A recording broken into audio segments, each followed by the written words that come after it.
રહ્યા છે।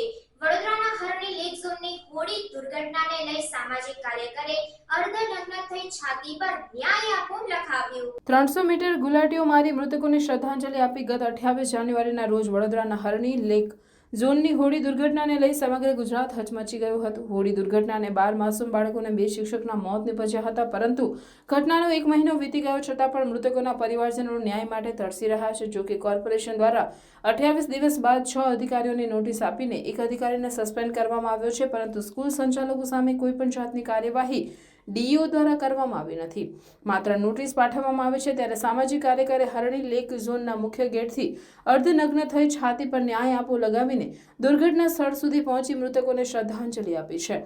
અતુલ ગામેચીએ હરણી લેક ઝોનના મુખ્ય ગેટથી શર્ટ કાઢીને ફૂટપાથ પર ગુલાટી મારતા દુર્ઘટના સ્થળ સુધી પહોંચી 13 માસૂમ બાળકો અને 2 શિક્ષકોના ફોટોગ્રાફ્સ પર ફૂલહાર ચડાવી શ્રદ્ધાંજલિ અર્પી હતી। સાથે આ પરિવારોને ન્યાય મળે તે માટે સરકાર દ્વારા રિપોર્ટ રજૂ કરવામાં આવે અને સાથે જ કોર્પોરેશનની મોટી માછલીઓ અને શાળા સંચાલકોને બચાવવામાં આવી રહ્યા છે। ત્યારે ગૃહ રાજ્યમંત્રીએ આપેલ નિવેદનમાં કોઈ પણ ચરમ બંધીને છોડવામાં નહીં આવે, છતાં પણ હજુ મોટી માછલીઓ અને સ્કૂલ સંચાલક સામે કોઈ કાર્યવાહી કરવામાં નથી આવી, ત્યારે અનોખી રીતે વિરોધ દર્શાવ્યો હતો। મુખ્યમંત્રી સાહેબ આવ્યા હતા, સંઘવી સાહેબ કહેતા હતા કે કોઈને પણ ચમરબંધીને છોડવામાં નહીં આવે, ચમરબંધી એટલી દેખાતો નથી આની અંદર।